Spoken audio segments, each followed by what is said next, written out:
Yes class, a very good morning to all of you. ये हमारा higher education का second part रहेगा। हमने स्टार्ट की थी यूजीसी नेट पेपर 1 की मोस्ट डिफिकल्ट यूनिट जो मानी जाती है, that is higher education. First part मैं ऑलरेडी अपलोड कर चुकी हूँ। वैसे तो मुझे वन शॉट में ही ये क्लास लेनी थी, but due to some technical issue वो क्लास बीच में बंद होगी, इसीलिए मैं सेकंड पार्ट अपलोड कर रही हूँ। फर्स्ट पार्ट के अंदर हमने 1 घंटे के अंदर complete pre and post independence की स्टडी की है। अब ये सेकंड पार्ट हम स्टार्ट करेंगे with the ancient university. Got it? ये जो रिटर्न नोट्स हैं, ये मेरे खुद के हैंड रिटन नोट्स हैं एंड काफी शॉर्ट में मैंने बनाए थे। इससे आप ये भी समझ सकते हो नोट्स कैसे बनाए जाते हैं। चलिए स्टार्ट करते हैं बिना टाइम वेस्ट करे एंशियंट यूनिवर्सिटी वाले टॉपिक को। The first university is the Takshashila university. Takshashila university Taksha ने बनाई थी। तक्ष जो है वो बेटा था आपका भरत का। तक्षशिला यूनिवर्सिटी इस्माइलाबाद रवालपिंडी पाकिस्तान के अंदर थी, जिसको 5th to 6th सेंचुरी के बीच में बनाया गया था। And this university is near the Indus river.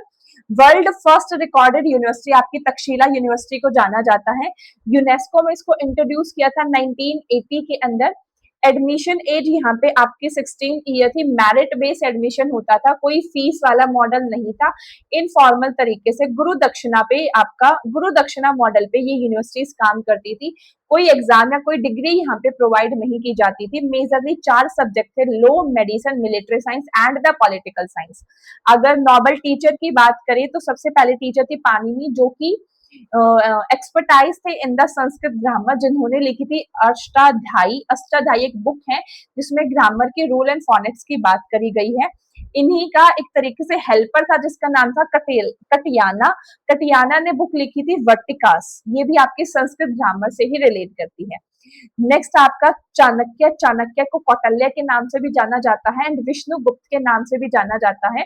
इनकी जो एक्सपर्टाइज थी वो थी पॉलिटिक्स के अंदर, यानी कि इकोनॉमिक्स एंड द डिप्लोमेसी से रिलेटेड इनकी एक्सपर्टाइज थी। चाणक्य का another name Kautilya and Vishnugupta है, याद रखना ये एक ही पर्सन है, अलग अलग पर्सन नहीं है।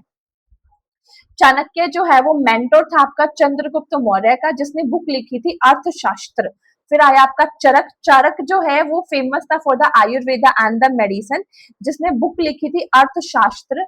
चरक को फादर ऑफ इंडियन मेडिसिन के नाम से भी जाना जाता है। फिर आया आपका अत्रेय। अत्रेय जो है वो एक्सपर्टाइज था for the surgery.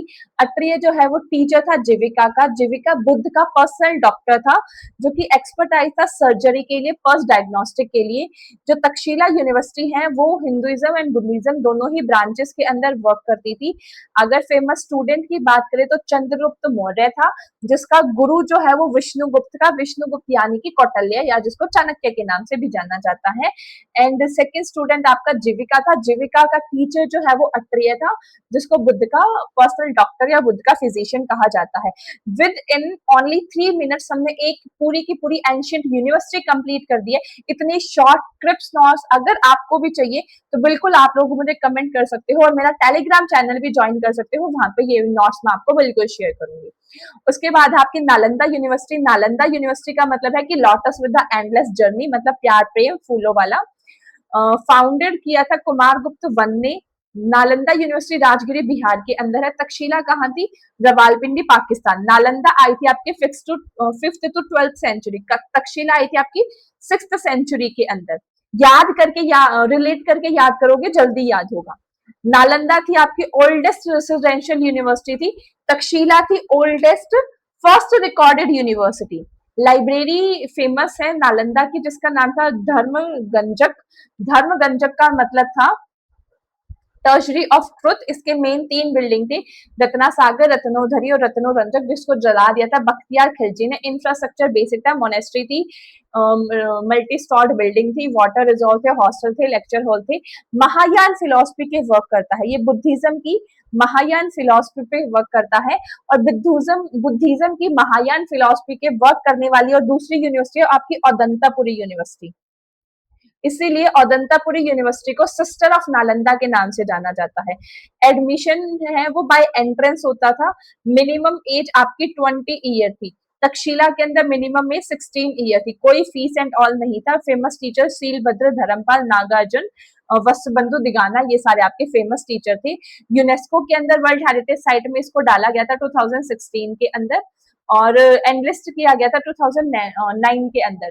Head of university है आपका हर्षवर्धन, रीडिस्कवर किया अलेक्जेंडर कनिंघम ने।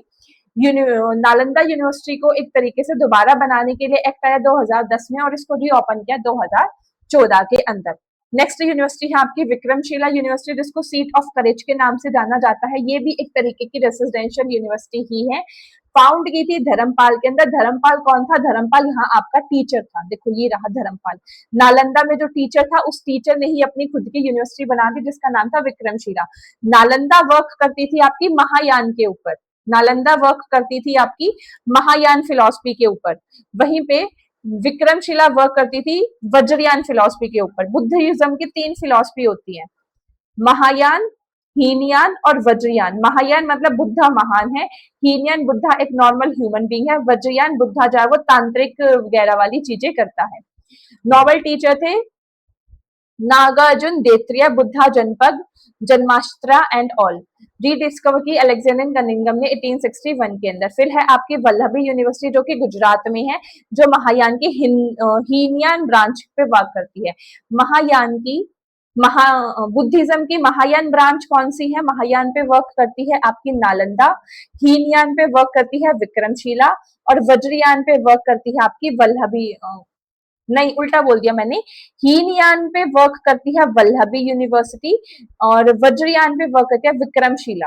अगेन बता देती हूँ, बुद्धिज्म की महायान ब्रांच पे वर्क करती है आपकी वर्क करती थी नालंदा यूनिवर्सिटी। महायान के बाद हीनयान ब्रांच पे वर्क करती थी आपकी वल्लभी यूनिवर्सिटी एंड महायान, हीनयान, वज्रयान। वज्रयान पे वर्क करती थी आपकी विक्रमशिला। साथ में महायान पे एक नालंदा है और एक औदंतापुरी है। औदंतापुरी यूनिवर्सिटी को इसीलिए ही नालंदा के सिस्टर के नाम से जाना जाता है। ये आगे औदंतापुरी।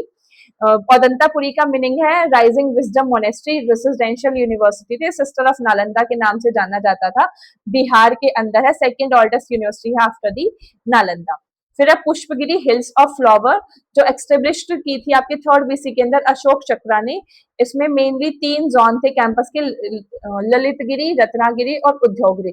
ललितगिरी जो है सबसे ओल्डेस्ट साइट थी, बुद्धिस्ट का लर्निंग सेंटर था। प्रेजेंट डे के अंदर ओडिशा के अंदर ये यूनिवर्सिटी आपको देखने के लिए मिलती है। मेजर ये 6 यूनिवर्सिटी थी आपकी, जो कि हमने 8 मिनट के अंदर 6 यूनिवर्सिटी को रिवाइज किया है। इससे बढ़िया रिवीजन कहीं हो सकती है? बिल्कुल नहीं हो सकती। आगे देखो, कुछ ये मेजर यूनिवर्सिटीज के नाम हैं जो बिल्कुल आपको पता होनी चाहिए। तो मैं एक ही पेज पे सारी यूनिवर्सिटी के नाम एंड ईयर लेके आई हूँ सिर्फ और सिर्फ याद करने के लिए। यूनिवर्सिटी ऑफ कलकत्ता, बॉम्बे, मद्रास 1857 में, पंजाब 1882 में, इलाहाबाद 1887 में, बनारस 1916 के अंदर। जिस पे मैंने ये स्टार मार्क कर रखा है ना, ये यूनिवर्सिटीज और इनके ईयर ज्यादा इंपॉर्टेंट है, इन पे थोड़ा सा ज्यादा ध्यान देना भाई प्लीज। कलकत्ता, बॉम्बे, मद्रास 1857 हो गई याद। कलकत्ता, बॉम्बे, मद्रास 1857, कलकत्ता, बॉम्बे, मद्रास 1857। पंजाब 1882, इलाहाबाद 1887, पंजाब 1882, इलाहाबाद 1887, पंजाब 1882। अल्लाह ने 5 हाथ के 5 उंगली दी है, अल्लाह ने हाथ में 5 उंगली दी है। तो पंजाब और इलाहाबाद यूनिवर्सिटी में 5 साल का ही डिफरेंस है, 1882 से 1887। इस तरीके से कुछ भी रिलेट करके याद कर लो, बस दिमाग में क्लिक करनी चाहिए। उसके बाद इंपॉर्टेंट है आपकी दिल्ली यूनिवर्सिटी 1922 के अंदर, पंजाब यूनिवर्सिटी 5 पंजाब 5 और 5 पंजाब, किसी किसी की 6 उंगलियां भी होती है ना। तो पंजाब यूनिवर्सिटी 1956। इग्नू तो पहली सबसे फेमस यूनिवर्सिटी ही है आपकी डिस्टेंस के लिए, तो डायरेक्टली याद रखो 1985 के अंदर। जवाहरलाल नेहरू यूनिवर्सिटी 1969 के अंदर। B R Ambedkar open University, first open university थी ये आपकी 1982 के अंदर। एमडीयू, जिससे मैंने खुद अपनी सारी हायर एजुकेशन ली है, including graduation, double post graduation, even आज के टाइम पे जिस कॉलेज में मैं वर्किंग हूँ वो भी एमडीयू से ही एफिलिएट है। दैट इज 1976 के अंदर। नालंदा ओपन यूनिवर्सिटी 1982 में आपकी आई थी। फिर है आंध्रा यूनिवर्सिटी 1926 में, नागपुर यूनिवर्सिटी 1923 के अंदर आई थी, लखनऊ और रंगूर यूनिवर्सिटी दोनों 1920 के अंदर आई थी। फिर आपकी इंपॉर्टेंट है भोजपुरी ओपन यूनिवर्सिटी 1991 के अंदर, और जो ये मैंने हैंड रिटन पेंसिल से बाद में लिख रखे हैं ये PYQ है, तो इनको तो जरूर याद रख लेना। बाबा साहिब अम्बेडकर ओपन यूनिवर्सिटी 1994 में, यूपी राजगिरी टंडन 1998 के अंदर, and Uttarakhand open university Pandit Sundarlal Sharma open university, और Krishna Kanta Handiqui state open university, ये तीनों ही यूनिवर्सिटी आपके 2005 के अंदर आई थी। याद हो गई चीजें, जस्ट रिवाइज करनी है, लास्ट टाइम है, जितना जल्दी हो सके चीजें आंखों के सामने से निकलनी चाहिए। आगे आ जाओ यूजीसी के ऊपर, यूनिवर्सिटी का स्ट्रक्चर कैसा उसके बारे में समझते हैं। यूनिवर्सिटी के structure higher education concurrent list का पार्ट है। कॉन्करेंट लिस्ट क्या होती है, फर्स्ट पार्ट में बताया था।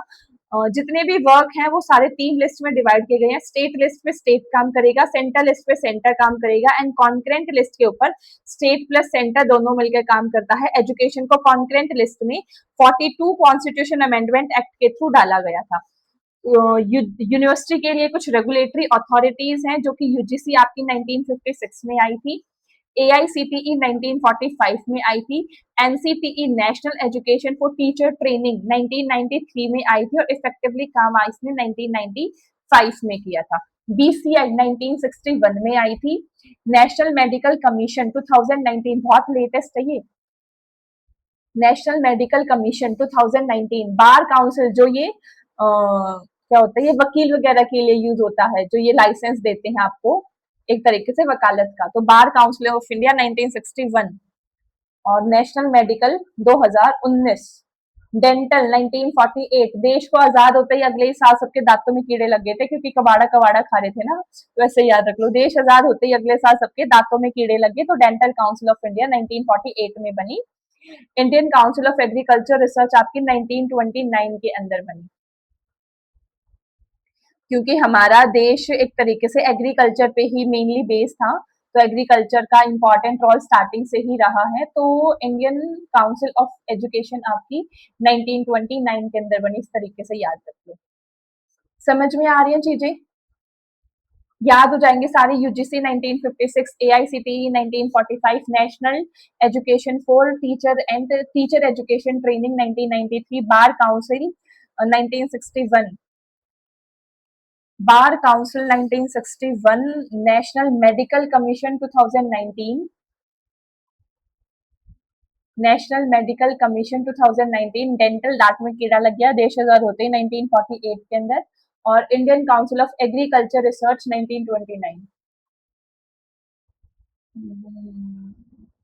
और एपेक्स कोऑर्डिनेटर बॉडी के अंदर आती है आपकी यूजीसी, AICTE, NCTE, NAC जो कि 1944 के अंदर आई थी, NIRF 2015 के अंदर आई थी। जो ये ईयर है ना, ये ईयर वाइज क्वेश्चन बहुत आते हैं, इसलिए मैंने इस तरीके से चीजें लिखी हैं।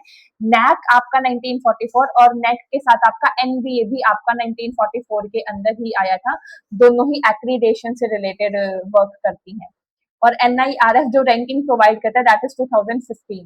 उसके अलावा ICAR, Indian council of agriculture research and education, रूस 2013 के अंदर आई थी, राष्ट्रीय उच्च शिक्षा अभियान, और नेशनल बोर्ड ऑफ एक्रीडेशन आपका 1994 में आया था, और ऑटोनॉमस तरीके से 2010 के अंदर वर्क करता है। तो ये चीजें याद हो रही हैं।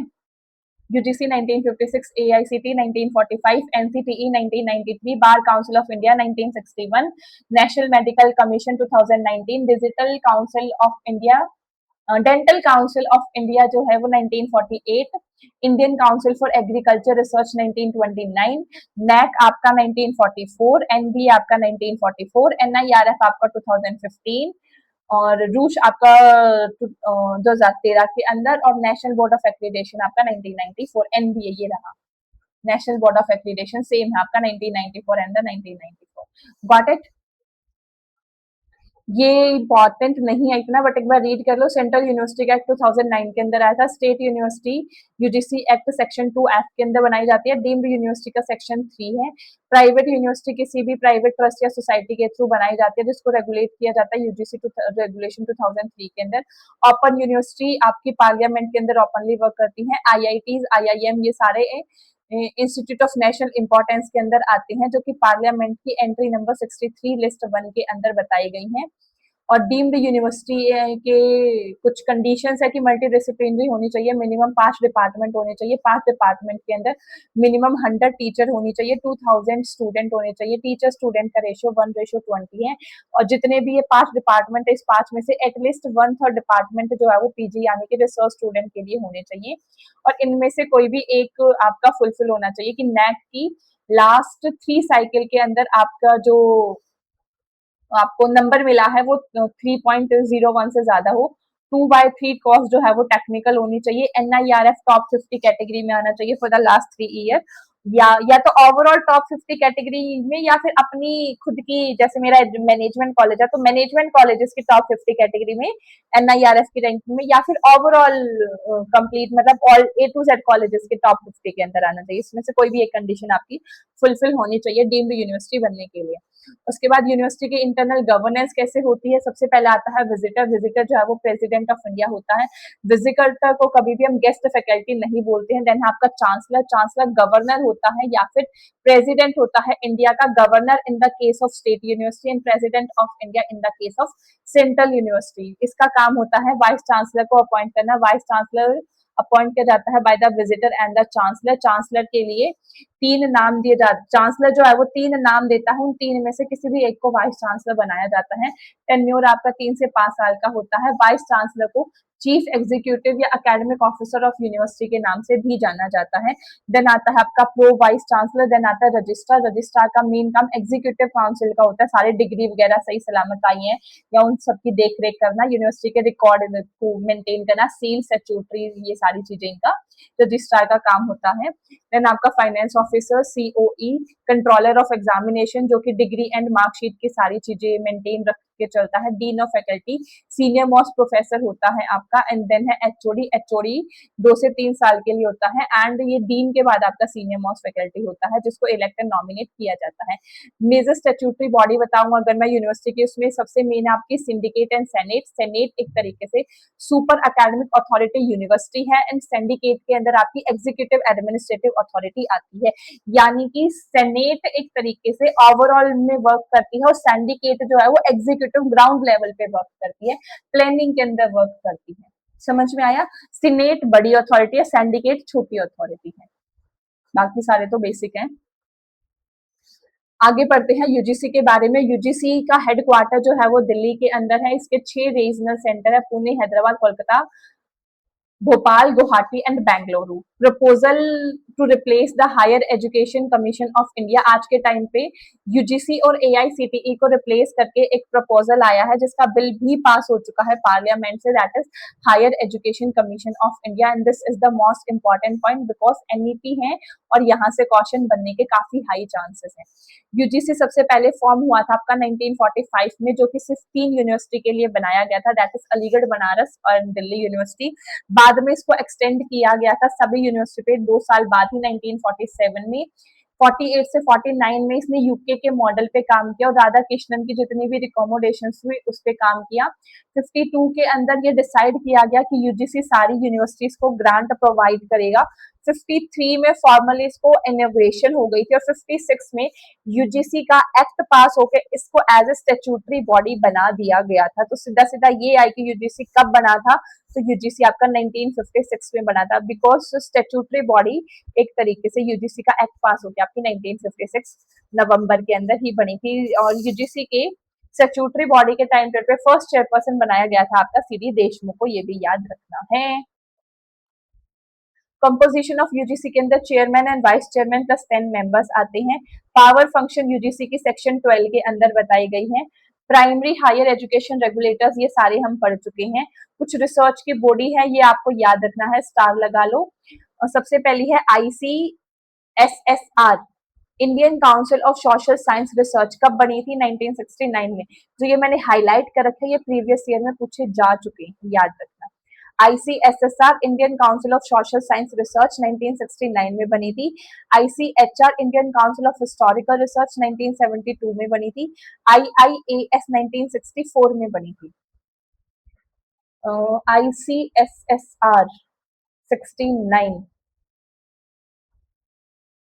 Social science 69, ICSSR social science 69, ऐसे याद रख लो, थोड़ी सी रिदम बन जाएगी, ICSSR सोशल साइंस 69 इस तरीके से। उसके बाद ICHR हिस्टोरिकल रिसर्च, हिस्ट्री पुरानी बात की जा रही है, 5-7 साल पहले पुरानी बात की जा रही है, 5-7-2 का डिफरेंस है तो 7-2, 5-7 साल पहले पुरानी बात की जा रही है तो 5-7 साल। हिस्टोरिकल रिसर्च तो 1972, 5-7 मतलब 2 का डिफरेंस है, 5 और 7 में, और इस तरीके से रिलेट कर लो कुछ भी। IIAS 1964 Indian institute of advance study, Indian institute of advance study IIAS 1964, इतने एडवांस हो चुके हैं कि छक्का मार के चौका मार रहे हैं, एडवांस इतने हो चुके हैं, छक्का मार के चौका मारे हैं। ICAS Indian institute of advance study 1964, CSIR 1942, ICMR 1911, DAN 1954 department of automatic energy, और ICMR है आपका Indian council of medical research. Clear है। उसके बाद कुछ एजुकेशनल इंस्टीट्यूट और रेगुलेटरी आर्म है जिसके अंदर आता है आपका इग्नू, इग्नू आया 1985 के अंदर। फिर है डिस्टेंस एजुकेशन ब्यूरो 2013, इसको हाईलाइट कर लो, इंपॉर्टेंट है कि डिस्टेंस एजुकेशन हम सोचते हैं बहुत पुराना, बट बहुत पुराना नहीं है। डिस्टेंस एजुकेशन ब्यूरो आपको 2013 का ही है। CEC कस्टोडियम ऑफ एजुकेशन कम्युनिकेशन आपका 1993 का है। इन्फ्लाब नेट आपका 1991 के अंदर आया। IUCAA inter university centre autonomy and, ठीक है, एरो एस्ट्रोफिजिक्स, ये आपका 1998 के अंदर आया था। देखो चीजें ना थोड़ी सी याद रखने वाली इसमें ज्यादा है, मेरे को पता है कि क्लास थोड़ी सी बोरिंग जा रही है, लेकिन मेन चीज ये है कि ये चीजें जितना जल्दी रिवाइज कर लोगे, याद कर लोगे ना, वही फायदा। जैसे मैं 10 बार बोलती हूँ मेरे को याद हो जाती है, सेम उसी तरीके से आप भी बार बार बोलोगे तो चीजें याद हो जाएंगे, इसका कोई दूसरा सॉल्यूशन नहीं है। एनसीईआरटी 1961 में, cab central advisory board of India, ये कैब पहले आपका 1920 में बना था, फिर 23 में बंद कर दिया था ड्यू टू इनसफिशिएंट फंड, फिर 1953 में, 35 है, 1935 में इसको दोबारा से बनाया गया था। उसके बाद है सीबीएसई, सीबीएसई आपका 1929 में बना था और ऑफिशियली रिकॉन्स्टिट्यूट हुआ था 1952 में। आज के टाइम पे जो हमारी एनटीए जो एग्जाम करवाते हैं दैट इज 2017 में बनी थी। आईआईटी काउंसिल आपका आया था 1956 में, और एनआईटी काउंसिल 2007 के अंदर आया था। क्लियर। फिर आ जाओ नैक पे एंड आपका एनबीए पे। पहले नैक को पढ़ लेते हैं। नैक जो है वो बनाया गया था यूजीसी के थ्रू, और एनबीए बनाया गया था एआईसीईटी के थ्रू। एआईसीईटी, छोड़ो। नैट एक तरीके से ऑटोनॉमस बॉडी है आपकी, हेडक्वार्टर बेंगलुरु कर्नाटका के अंदर है। इंस्टीट्यूट कवर होते हैं इसमें यूनिवर्सिटी कॉलेजेस, जितने भी डिग्री कॉलेजेस हैं वो सारे यहाँ पे कवर होते हैं, और एनबीए में जितने भी मैनेजमेंट या टेक्निकल कॉलेजेस हैं वो कवर होते हैं। क्लियर। रजिस्ट्रेशन होगा, फिर आपकी IIAR, then self assessment report आएगी आपकी, फिर स्टूडेंट सेटिस्फैक्ट्री सर्वे होगा, डाटा वैलिडेशन। वैसे ये पेपर में पूछा नहीं जाता, एग्जाम में पूछा जाता है इसका ये वाला स्केल, ये याद रख लो कि आपको कौन सी रैंकिंग मिल रही है, तो आपका क्या लेवल है। मैक्सिमम रैंकिंग जो नैक आपको देता है दैट इज 4, अगर A++ है तो आपको 3.5 से 4 की रैंकिंग मिली है। A+ के अंदर आपका 25 से लेकर 3.25 से लेकर 3.50 की रैंकिंग मिली है। B++ के अंदर 2.76 से लेकर 3.25 की रैंकिंग मिली है। अगर ध्यान से यहाँ पे देख रहे हो तो जहां पे आपका प्लस प्लस है वहां पे 0.5 का डिफरेंस है, और जहां आपका ओनली प्लस है वहां 0.25 का डिफरेंस है। इस तरीके से इनको याद कर लो। सिर्फ और सिर्फ जहां A+ और B+ है वहां 0.25 का डिफरेंस है, और बाकी A से लेकर D तक सब में 0.5 का डिफरेंस आया है। 7 क्राइटेरिया ये याद होने चाहिए, क्योंकि पूछ लिया जाता है इसमें से कौन सा नेट का क्राइटेरिया है या कौन सा नेट का क्राइटेरिया नहीं है, ये इंपॉर्टेंट है। करिकुलम एस्पेक्ट देखा जाता है, टीचर लर्निंग एंड इवेल्युएशन देखा जाता है, रिसर्च कंसल्टेंसी एंड एक्सटेंशन देखा जाता है, इंफ्रास्ट्रक्चर लर्निंग रिसोर्सेज देखे जाते हैं, स्टूडेंट सपोर्ट एंड प्रोग्रेशन देखी जाती है, गवर्नेंस लीडरशिप मैनेजमेंट देखा जाता है, और इंस्टीट्यूट की वैल्यू और उसकी क्या क्या प्रैक्टिसेस है वो देखी जाती है। देयर आर 7 क्राइटेरिया जो कि नैक के अंदर देखे जाते हैं। नैक आपको एक ए प्लस प्लस से लेकर डी तक की ग्रेडिंग देता है। ए प्लस प्लस में 3.51 से 4 तक है, ए प्लस में 3.26 से 3.5 तक है, बी प्लस प्लस में 2.76 से लेकर 3.25 तक है, मतलब 5 का डिफरेंस आ गया। और B प्लस के अंदर 2.5 से 2.75 का डिफरेंस है, B के अंदर 2 से लेकर 2.5 का डिफरेंस है, C के अंदर 1.5 से लेकर 2 का डिफरेंस है, और D के अंदर बिलो 1.5 का डिफरेंस आता है। बिलो 1.5 की आपको एक तरीके से ग्रेडिंग दी जाती है। क्या ये चीजें याद हो रही हैं? प्रोसेस इंपॉर्टेंट नहीं है इतना, इसको बेशक से छोड़ देना। आगे आ जाओ, एनबीए। एनबीए है आपका national board of accreditation for the technical program, management and technical के लिए ये होता है। प्रोविजनल इसको 2 साल के लिए दिया जाता है, परमानेंट 6 साल के बाद आता है। मतलब जो भी कॉलेजेस को एक तरीके से परमिशन दी जाती है वो इस एक्रीडेशन के थ्रू शुरू में 2 साल की परमिशन दी जाती है, फिर परमानेंट 6 साल की परमिशन दी जाती है। 6 साल के बाद दोबारा इंस्पेक्शन आती है, दोबारा से चेक किया जाता है। इंस्पेक्शन कौन करता है? एआईसीटीई ही करती है आपकी, जो कि 1994 के अंदर बनी थी। हेडक्वार्टर इसका भी दिल्ली के अंदर है, यूजीसी का हेडक्वार्टर भी आपका दिल्ली के अंदर था।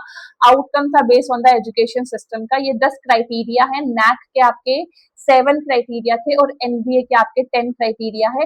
नैक जो है वो एक तरीके से डिग्री कॉलेजेस पे वर्क करता है, एनबीए टेक्निकल प्रोग्राम और मैनेजमेंट कॉलेजेस पे वर्क करता है।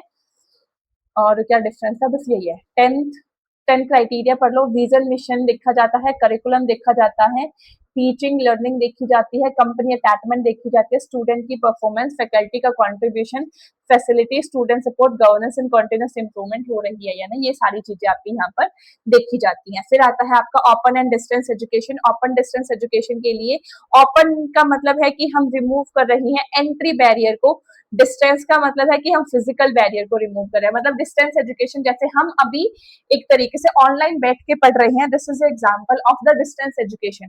और ओपन एजुकेशन का मतलब है कि एंट्री बैरियर को रिमूव करें, डेली आपको क्लासेस की जरूरत नहीं पड़ेगी, आप अपने सिर्फ और सिर्फ एग्जाम देने के लिए आ सकते हो, घर बैठ के अपना पढ़ सकते हो। हमारी तरफ से किसी तरीके का कोई कंपल्सन नहीं रहेगा। स्पीड ज्यादा हो रही है क्या? क्या स्पीड ज्यादा हो रही है? मेरे को लग रहा है, क्योंकि इट्स 27 मिनट्स ओनली, और 27 मिनट में मैंने सारा यूजीसी एंड ऑल सारा क्लियर कर दिया। चलो कोई बात नहीं, बट रिवीजन ऐसे ही होती है, मैं स्पीड कम नहीं करूंगी, थोड़ी सी कर लेती हूँ, कोई बात नहीं, बट ज्यादा कम नहीं करूंगी। कॉन्सेप्ट जो ये ओपन एंड डिस्टेंस एजुकेशन का कॉन्सेप्ट था वो कोठारी कमीशन में हाईलाइट हुआ था, ये हमने अभी पढ़ा भी था प्री एंड पोस्ट इंडिपेंडेंस के टाइम पीरियड पे। 1962 के अंदर फर्स्ट पायलट प्रोजेक्ट चलाया गया था दिल्ली यूनिवर्सिटी थे, जिस प्रोजेक्ट का नाम था SCCE, school of correspondent course and continuing education. इसी से हमारी फर्स्ट कोर्स जो ओपन एजुकेशन का चला था वो दिल्ली यूनिवर्सिटी से चला था with the name SCCE। Secondly Punjab university become the second university जिसने कॉरेस्पॉन्डेंट एजुकेशन स्टार्ट करी थी। पंजाब यूनिवर्सिटी कब बनी थी? 1957 के अंदर या 75? 5775 तो कर लिया, 57 था या 75 था, ये भी बताओ। मैम 57 ही था। 5 पहले आएगा 7 बाद में आएगा। पंजाब यूनिवर्सिटी ने ये ओपन कोर्स कब चलाया था? 1968 के अंदर चलाया था। और फर्स्ट ओपन यूनिवर्सिटी जो आपके इंडिया की बनी थी वो बनी थी आंध्र प्रदेश ओपन यूनिवर्सिटी। ये भी याद रखना, आज के टाइम पे आंध्र प्रदेश ओपन यूनिवर्सिटी को BR अम्बेडकर ओपन यूनिवर्सिटी के नाम से जाना जाता है, that is in the Hyderabad.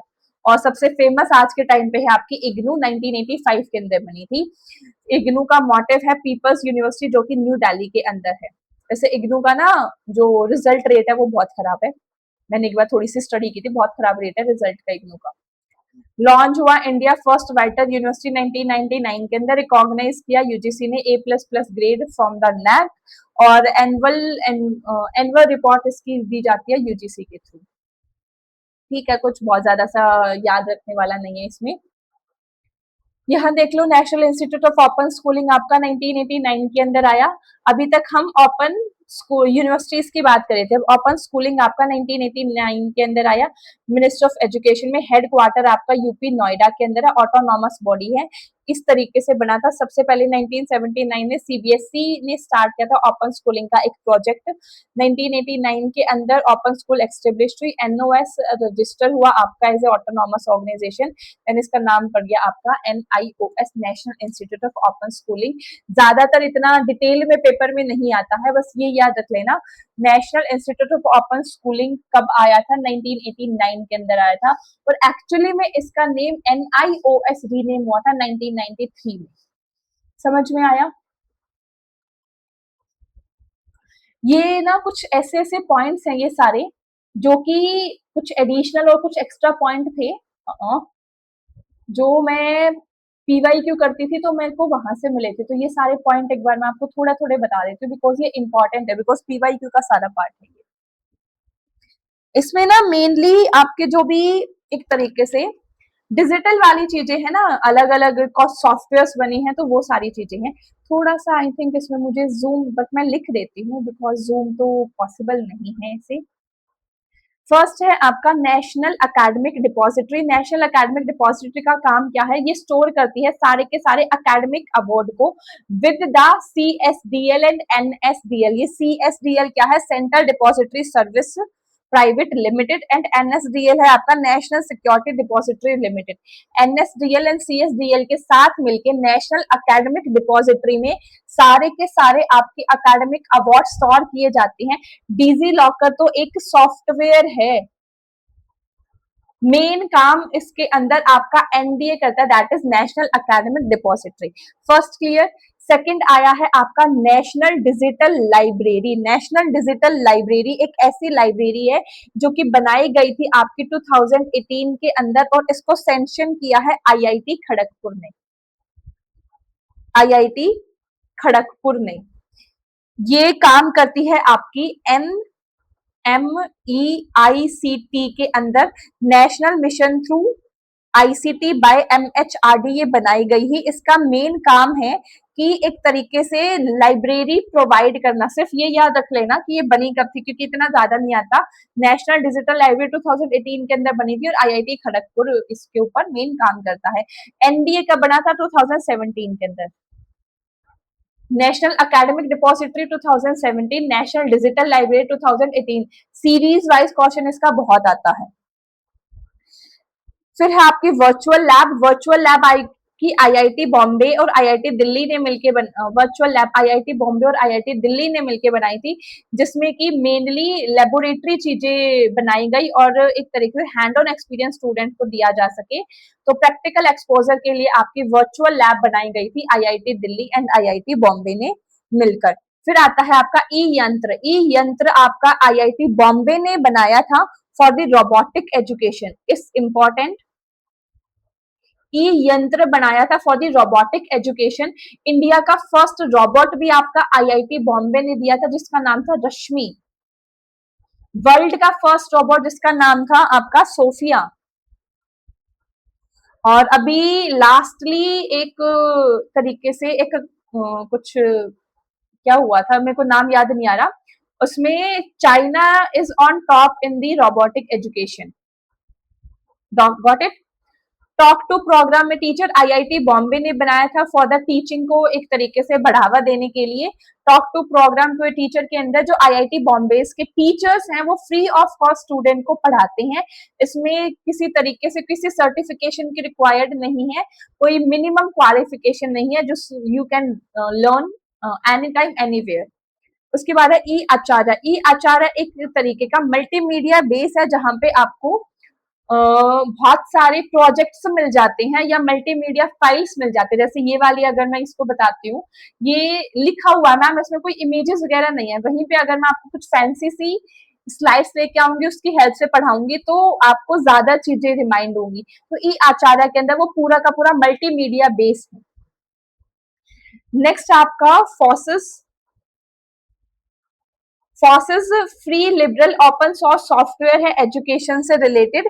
ये फॉसिस सॉफ्टवेयर मेनली वर्क करता है प्रैक्टिकल चीजों में, लाइक लैब के अंदर फोरम होती है, कॉन्फ्रेंस कंडक्ट की जाती है, वर्कशॉप होती है। तो फॉसिस सिर्फ नाम याद रखना है, free liberal open source software है जो कि एजुकेशन सेक्टर में आपको हेल्प करता है। नेक्स्ट आपका विद्वान। विद्वान एक तरीके का पोर्टल है जिसमें रिसर्चर की सारी डाटाबेस आपको प्रोवाइड की जाती है। अगर आप भी पीएचडी करके अपनी एज ए फैकल्टी ज्वाइन करते हो तो आपका सारा का सारा डाटाबेस विद्वान पोर्टल पे दिखाया जाता है, चढ़ाया जाता है। वैसे बादल बादल एक तरीके का एमएचआरडी का इनिशिएटिव है जो मेंटेन करता है आईआईटी दिल्ली से। ये क्लाउड कंप्यूटिंग स्टोरेज है, आपका ओपन सोर्स सॉफ्टवेयर है ये भी।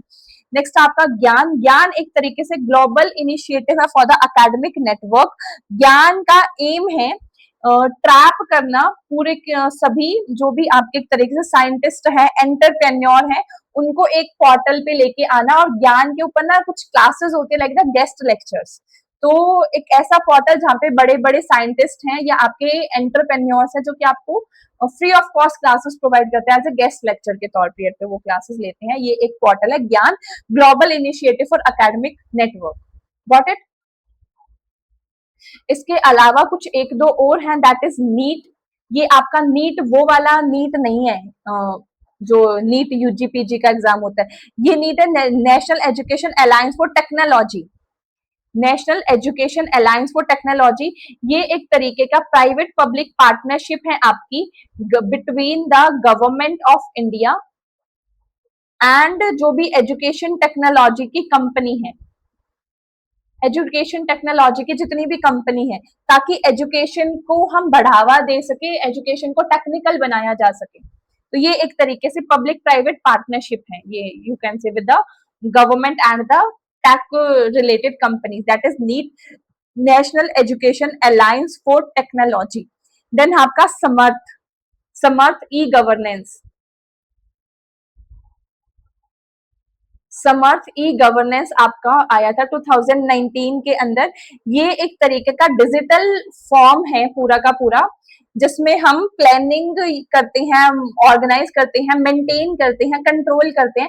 जैसे समर्थ एक तरीके से पोर्टल है। जब पहले सरकारी स्कूलों में 9 बजे का स्कूल होता था, टीचर 10 बजे तक जाके अटेंडेंस लगा देती थी, बट अब चोरी पकड़ी जाएगी। समर्थ ने सारी चीजें ऑनलाइन कर दी हैं। तो समर्थ एक ई गवर्नेंस का प्लेटफॉर्म है। ई गवर्नेंस का मतलब, गवर्नेंस मतलब निगरानी रखना, कंट्रोलिंग करना। समझ में आया?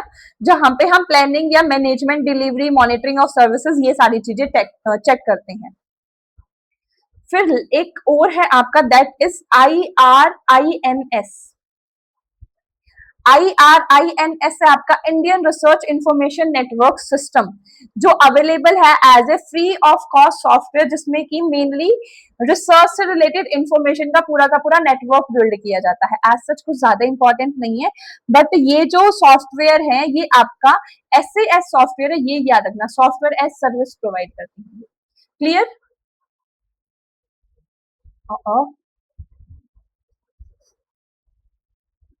उसके बाद है आपका, कट तो नहीं रहा कुछ? नहीं, कुछ नहीं कट। उसके बाद आपका साक्षित पोर्टल। साक्षित पोर्टल है वो for the school level. School level पे कंटेंट प्रोवाइड किया जाता है साक्षित पोर्टल के थ्रू। फिर है आपका Oscar. Oscar open source courseware animation repository है। एक ऐसी रिपोजिटरी है जहां पे आपको प्रोवाइड किया जाता है एक वेब बेस्ड इंटरेक्टिव एनिमेशन, आप यहाँ से बना सकते हो। वही अगर मैं एनिमेशन से चीजें पढ़ाऊंगी तो ज्यादा याद रहेगी। तो ये ओपन सोर्स सॉफ्टवेयर है जहां से आप अपनी वेब बेस्ड इंटरेक्टिव इनोवेशंस को रेडी कर सकते हो। फिर आता है आपका शोध गंगा। शोध गंगा एक ऐसा प्लेटफॉर्म है जहां पे सारे के सारे डेजर्टेशन या की थीसिस प्रोवाइड की जाती है। शोध गंगोत्री। शोध गंगा जो आपका बना था वो 2010 में बना था, ये भी याद रखना। और शोध गंगा एक तरीके का ओपन सोर्स सॉफ्टवेयर है, ये भी याद रखना। 2010 में बना, ओपन सोर्स सॉफ्टवेयर है, और यहाँ पे आपके थीसिस यानी कि डेजर्टेशन प्रोवाइड किए जाते हैं। अब शोध गंगोत्री। गंगा कहाँ से निकलती है? गंगोत्री से निकलती है। तो थीसिस प्रिपेयर होने से पहले क्या प्रिपेयर किया जाता है? सिनॉप्सिस। तो सारे के सारे सिनॉप्सिस एंड ऑल का रिकॉर्ड आपको कहाँ देखा जाता है? दैट इज ऑन द शोध गंगोत्री। फिर आता है आपका शोध सिंधु। शोध सिंधु पे आपको जर्नल्स मिलते हैं सारे के सारे। ये बना था आपका 2016 के अंदर।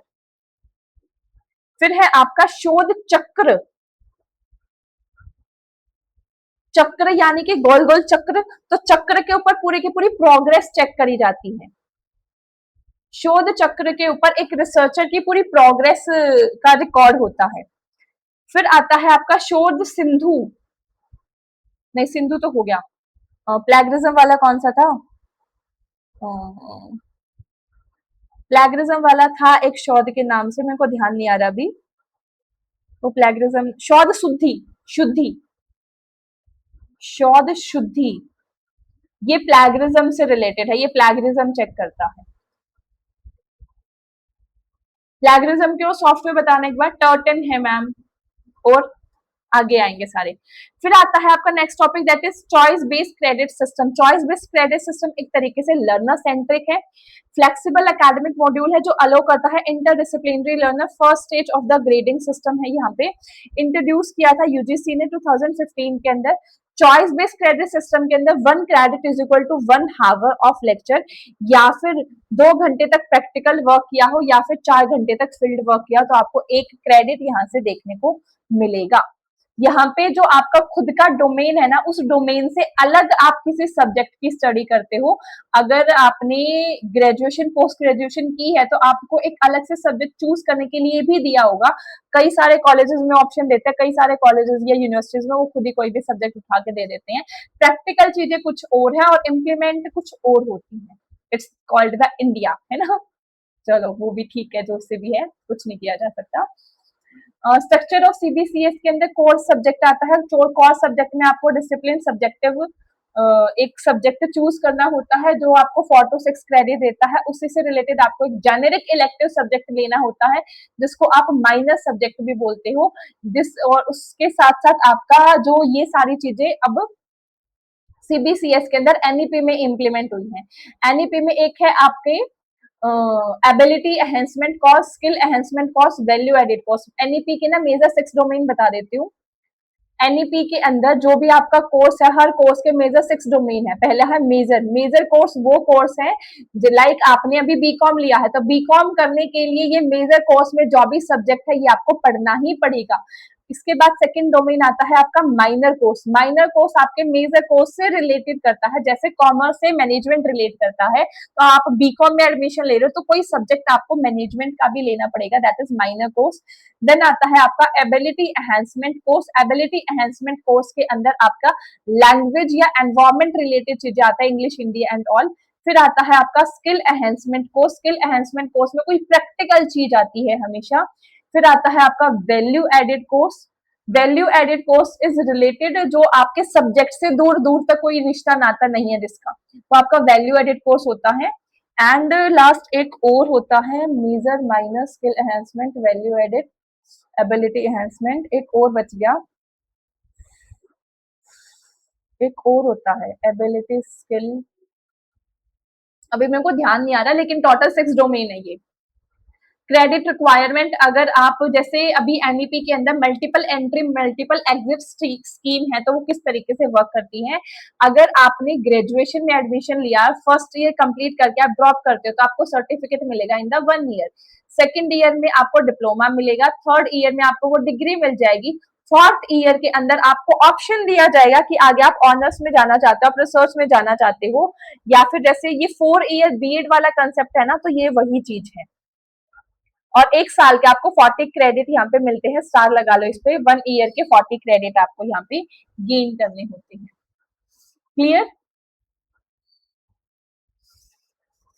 सीजीपी, एसजीपीए, सीजीपीए ये फॉर्मूला दे रखा है, एज सच इंपॉर्टेंट नहीं है, कई बार आ जाता है, बट फॉर्मूला एक बार रीड कर लो।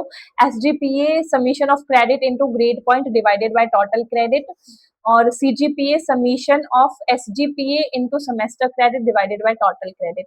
कन्वर्जन होता है आपका सीजीपीए मल्टीप्लाई बाय 9.5 से, इससे परसेंटेज आ जाती है आपकी।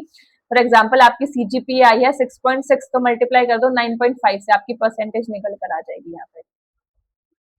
अब आगे अपने बहुत प्यारे टॉपिक पे, that is new education policy. Are you ready for new education policy? Ready ready ready? क्या न्यू एजुकेशन पॉलिसी से पहले कुछ और पढ़ना चाहोगे? नहीं मैडम, अब तो यही पढ़ा दो। सिर्फ 2 घंटे में मैक्सिमम ये क्लास आपकी 2:30 तक जाएगी। मत नॉट दैट क्लास, एक क्लास मैंने पहले भी ली है ना, उसको इंक्लूड करके बता रही हूँ मैं। मैक्सिमम टू मैक्सिमम 2.5 आवर के अंदर पूरी की पूरी हायर एजुकेशन आपकी रिवाइज करवा दी है मैंने। ये जो मेरे हैंड रिटन नोट्स है ना, ये टोटल 21 पेजेस हैं। अगर आप चाहो तो ये पीडीएफ मेरे से लेके प्रिंट भी करवा सकते हो। टेलीग्राम चैनल ज्वाइन कर लो, टेलीग्राम चैनल पे आपको पीडीएफ प्रोवाइड कर दी जाएगी। फिर भी कोई प्रॉब्लम आए तो फटाफट कमेंट कर दो और मेरे से डायरेक्टली कांटेक्ट कर सकते हो। आई एम डैम श्योर कि मैं हर कमेंट का रिप्लाई दूंगी तुम्हें। चलिए अब आगे चलो। एनईपी जो बनने स्टार्ट हुई थी 2015 के अंदर स्टार्ट हुआ था एनईपी का ड्राफ्ट। एनईपी को चेयर पर्सन थे आपके डॉक्टर के कस्तूरा रंजन। कमेटी ने एनईपी का ड्राफ्ट प्रिपेयर किया था। 29 जुलाई 2020 को एनईपी को अप्रूवल मिल गया था। 29 जुलाई 2020 याद रखना। सबसे पहले एनईपी के अंदर आता है स्कूल एजुकेशन सिस्टम में क्या चेंज किए गए। पहले स्कूल एजुकेशन सिस्टम हमारा 10+2 का चलता था और बीच में स्कूल एजुकेशन सिस्टम में 8+4 का कंसेप्ट भी आया था। अब स्कूल एजुकेशन सिस्टम में आपका 5+3+3+4 का कंसेप्ट आया है। 5 फॉर द फाउंडेशन जो 3 से 8 साल के बच्चे पढ़ेंगे, 3 फॉर द प्रिपरेटरी जो कि 8 से 11 साल के बच्चे पढ़ेंगे, 3 फॉर द मिडल जो कि 11 से 14 साल के बच्चे पढ़ेंगे, and 4 for the secondary education यानी कि 14 से 18 साल के बच्चे पढ़ेंगे। और ये चीज इंप्लीमेंट करी जाएगी 2030 से। और जो ये फाउंडेशन है, फाउंडेशन में 3 से 6 साल तक बच्चा जो है वो अर्ली चाइल्डहुड केयर एजुकेशन में जाएगा। जैसे हमारा आंगनवाड़ी सिस्टम है तो मेन तो उसकी स्टडी 6 साल के बाद होगी। कंपल्सरी प्राइमरी एजुकेशन कर दिया गया है with the help of national education foundation literacy and numeracy mission for the grade 3। 100% enrolment हो जाएगा स्कूल्स का 2030 तक। Pre school to the 12th increase किया जाएगा ग्रॉस एनरोलमेंट रेशियो।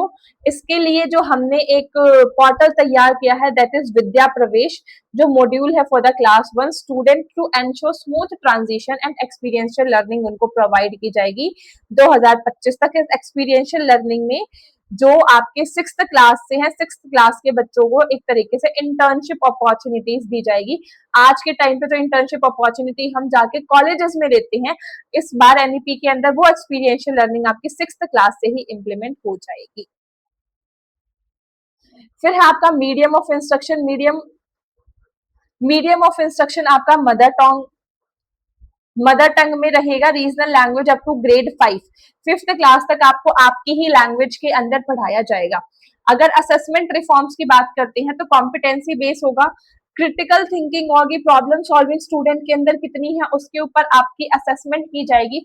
सिर्फ और सिर्फ मार्क्स के हिसाब से असेसमेंट नहीं होगी, एक तरीके से हॉलिस्टिक रिपोर्ट यहाँ पे तैयार की जाएगी जिसमें आपकी इक्विटी एंड इंक्लूजन को भी हम ऐड करते हुए चलेंगे।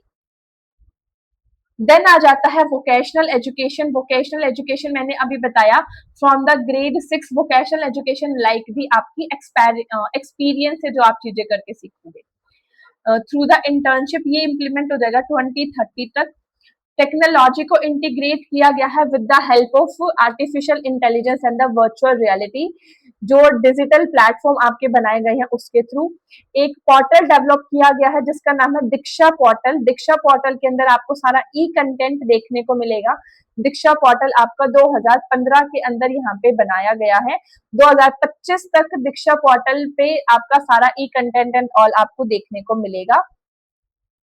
दीक्षा पोर्टल के लिए ही आप ई कंटेंट के लिए 100% internet connectivity, smart classroom in every district, creation of virtual lab and blended learning, ये सारी चीजें आपको ई कंटेंट से मिलेंगी। यानी कि दीक्षा पोर्टल इन्हीं सारी चीजों पे वर्क करने के लिए बनाया गया है।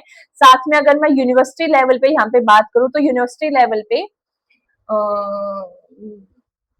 क्या नाम था उसका, कंटेंट कनेक्टिविटी समथिंग करके एक कनेक्टिविटी समथिंग करके कुछ नाम है, वो बोलता है कि हर यूनिवर्सिटी में या हर कॉलेजेस में 1 गीगाबिट पर सेकंड के हिसाब से वाईफाई प्रोवाइड करवाया जाएगा फ्री ऑफ कॉस्ट। तो कनेक्टिविटी करके समथिंग था, मुझे अभी एक्चुअली नाम याद नहीं आ रहा है। उसके बाद है टीचर ट्रेनिंग डेवलपमेंट के लिए मिनिमम 4 ईयर का इंटीग्रेटेड कोर्स होना चाहिए फॉर द टीचर के लिए। इंटीग्रेटेड कोर्स आपका स्टार्ट हो जाएगा 2030 के लिए। टीचर बनने के लिए जो मिनिमम रिक्वायरमेंट है वो मेरिट बेस होना चाहिए। नेशनल टेस्टिंग स्टैंडर्ड बनाए जाने चाहिए। लोकल रिक्वायरमेंट देखी जानी चाहिए और जो टीचर को हम प्लेस करेंगे वो रीजनल एरिया के अंदर ही करेंगे, ताकि टीचर और स्टूडेंट एक दूसरे को बेटर तरीके से अंडरस्टैंड कर पाए, बेटर तरीके से जान पाए। फिर टीचर ट्रेनिंग एंड डेवलपमेंट एक तरीके से का कॉन्टिन्यूस प्रोफेशनलिज्म होगा। जो टीचर को ट्रेनिंग प्रोवाइड करने के लिए 50 घंटे का सीडीपी एक साल में आपको करना होगा। सीडीपी लाइक एक टीचर को कॉन्टिन्यूस डेवलपमेंट प्रोग्राम करवाया जाएगा 50 घंटे का, ताकि उसकी प्रोफेशनल डेवलपमेंट हर साल होती रहे। इस 50 घंटे के कोर्स के अंदर टीचर को टेक्नोलॉजी रिलेटेड चीजें सिखाई जाएंगी, ताकि वो अपनी एजुकेशन को बेटर बना सके। इससे आपकी इंक्लूसिव टीचिंग मेथड होंगे और दीक्षा एंड स्वयं पोर्टल का बेटर यूज हो जाएगा। डिजिटल पेडागोगी का जो हमने एम रखा दैट इज 2030। Got it? ये वैसे मैंने स्पेस छोड़ा था यहाँ तक, और ये कुछ वो पॉइंट है जो कि मैंने बाद में ऐड ऑन करे, इनको बाद में स्टडी करते हैं। जैसे मैंने यहाँ पे किया था ना, ये सारे पॉइंट बाद में ऐड आ गए। चलो छोड़ो, मिले ही नहीं रहे अब।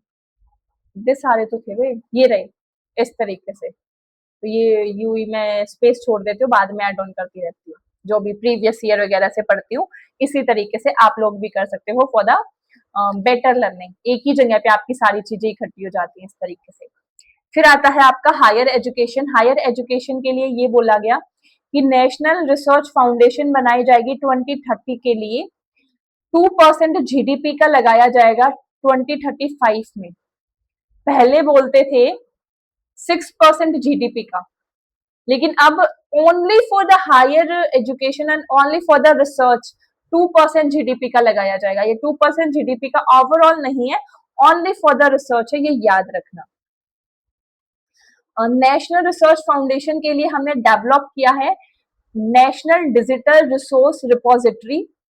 साथ में Higher Education Commission of India ने ये बोला है कि यूजीसी और एआईसीटीई को रिप्लेस कर दिया जाएगा with the higher Education Commission of India. मतलब कि यूजीसी और एआईसीटीई को बंद कर दिया जाएगा और एक नई बॉडी बनाएगी जिसका नाम होगा Higher Education Commission of India. And ये बॉडी 4 पार्ट में डिवाइड होगी। The first part is NHERC, National Higher Education Regulatory Council, जो कि रेगुलेट करने का काम करेगा, जो प्रमोट करेगा ट्रांसपेरेंसी को और अकाउंटेबल होगा फॉर द गवर्नेंस। सेकंड है आपका नैक, नेशनल एक्रीडेशन काउंसिल, जो कि फ्रेमवर्क प्रोवाइड करेगा कॉलेजेस और यूनिवर्सिटी को, ग्रेडिंग प्रोवाइड करेगा। थर्ड बॉडी है आपकी नेशनल एजुकेशन ग्रांट काउंसिल, जो कि ग्रांट प्रोवाइड करेगा, डिसबर्समेंट होगा फंड का, एफिशिएंट यूज होना चाहिए फंड का, वो सारी चीजें देखेगा। एंड लास्ट आपकी जीईसी जर्नल एजुकेशन काउंसिल, जो भी अकेडमिक स्टैंडर्ड्स बच गए हैं या एजुकेशन क्वालिफिकेशन फ्रेमवर्क है, वो सारे यहाँ पे आपको प्रोवाइड किए जाएंगे। ये चीज मैं आपको वहीं पे बता चुकी हूँ। 2 साल में डिप्लोमा, 3 साल में डिग्री, 4 साल में ऑनर्स, ये 2030 तक होगा। ग्रॉस एनरोलमेंट 2035 तक मुझे 50% करना है एटलीस्ट।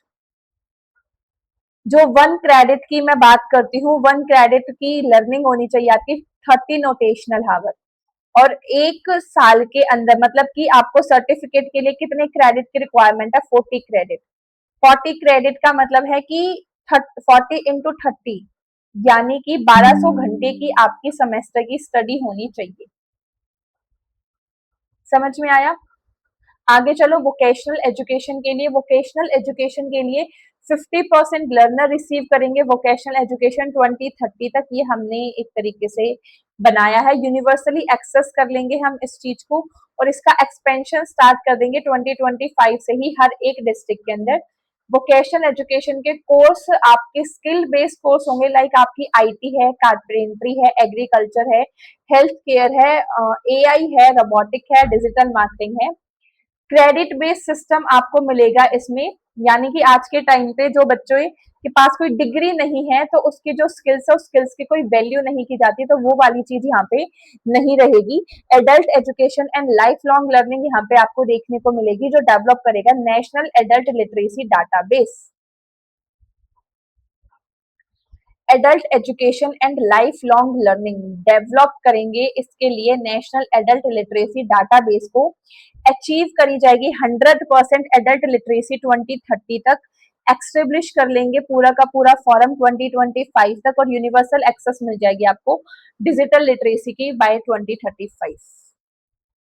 अगर फाइनेंस एजुकेशन के बारे में देखा जाए तो फंडिंग की आपको बता ही दिया है, पीपीपी मॉडल पे हम ज्यादा से ज्यादा काम करेंगे। एससी एसटी वुमेन के ईडब्ल्यूएस कैटेगरी के लिए हम वर्क करेंगे, सपोर्ट करेंगे intellectual property and patents and all. Clear है? ये कुछ और आपके डिजिटल इनिशिएटिव हैं जो मैं बीच बीच में कहीं पढ़ती हूँ तो ऐड ऑन कर लेती हूँ, like the NPTEL national programme for technology enhance learning, ये आपके 2003 के अंदर आया था। नेक्स्ट आपका ई ज्ञान कोश, ई ज्ञान कोश आपका 2008 के अंदर आया था।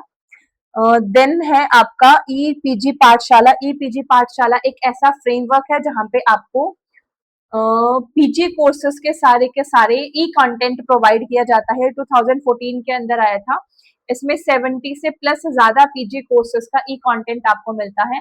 स्वयं के बारे में तो हम टीचिंग एजुकेशन में बहुत बढ़िया तरीके से पढ़ने वाले हैं। पीएम ई विद्या आपको अगेन ई कंटेंट प्रोवाइड करता है, 2020 में आया था। नेशनल डिजिटल लाइब्रेरी आपका 2015 नहीं है, 2017 है, ये 2017 है, ये गलत है। फिर एक black board mission, black board mission एक अमेरिका की कंपनी थी जो 1997 में बनी थी and become the public company 2004। ये एक तरीके का कॉमर्शियल एलएमएस है, लर्निंग मैनेजमेंट सिस्टम आपको प्रोवाइड करता है, पेड है और थोड़ा सा एक्सपेंसिव है। कुछ और एलएमएस की स्टडी कर लेते हैं, like the report track. LMS क्या करता है? एलएमएस लर्निंग मैनेजमेंट सिस्टम, पूरा का पूरा एक मैनेजमेंट सिस्टम आपको बना के देता है जिसमें स्टूडेंट की रिपोर्ट ट्रैक होगी, सारा का सारा रिकॉर्ड मेंटेन होगा, स्टूडेंट की परफॉर्मेंस होगी, कॉस्ट इफेक्टिव होता है, पर्सनलाइज कम्युनिकेशन हो सकता है। तो this is like a software जो आपको सारी चीजें प्रोवाइड करके देता है। एलएमएस एक तरीके से प्लेटफॉर्म होता है और ई लर्निंग वो एक प्रोसेस या मेथड है जिसके थ्रू हम पढ़ा सकते हैं, ध्यान रखना है इसमें। अब ये 2 स्लाइड्स हैं, इन 2 स्लाइड्स पे ना आपके बहुत सारे टूल होंगे, इसके अलावा कुछ भी नहीं है। ये सारे टूल मैंने आपको एक ही जगह शॉर्ट में लिख दिए हैं, इनको आप एज इट इज याद कर सकते हो, क्योंकि देखो इसमें पढ़ाने का मेरे को बहुत ज्यादा सा ना कुछ नजर आ नहीं रहा है। मैं जस्ट एक बार आपकी सारी रीडिंग करवा देती हूँ, देन आपको ये सारा आगे याद करना है, पढ़ना नहीं है, याद करना है। सबसे पहले है मॉड्यूल। मॉड्यूल एक तरीके का ओपन सोर्स एलएमएस है जो कि module objective oriented digital library environment provide करता है। मॉड्यूल एक तरीके का एलएमएस है। नेक्स्ट आता है पैडलेट, इंपॉर्टेंट है, बहुत एग्जाम में बार बार पूछा गया जाने वाला क्वेश्चन है।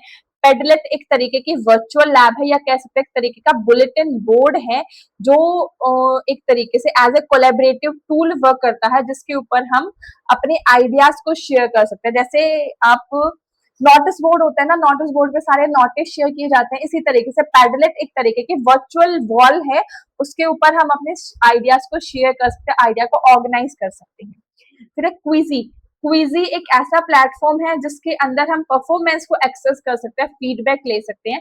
मेन इसमें क्विज आपको प्रोवाइड किए जाते हैं, क्विजी नाम ही बता रहा है, क्विजी के ऊपर क्विज होते हैं और परफॉर्मेंस के एक्सेस के लिए ये काम करता है। फिर है आपका कहूत, कहूत एक तरीके से creating and sharing online learning game and fourth quiz है। यहाँ पे स्टूडेंट एक्सेस करते हैं अपनी परफॉर्मेंस को। गेमिंग के लिए यूज होता है कहूत और क्विज के लिए यूज होता है, ध्यान रखना। परफॉर्मेंस तो बिल्कुल हम एक्सेस कर ही सकते हैं, गेमिंग एंड क्विज कहूत।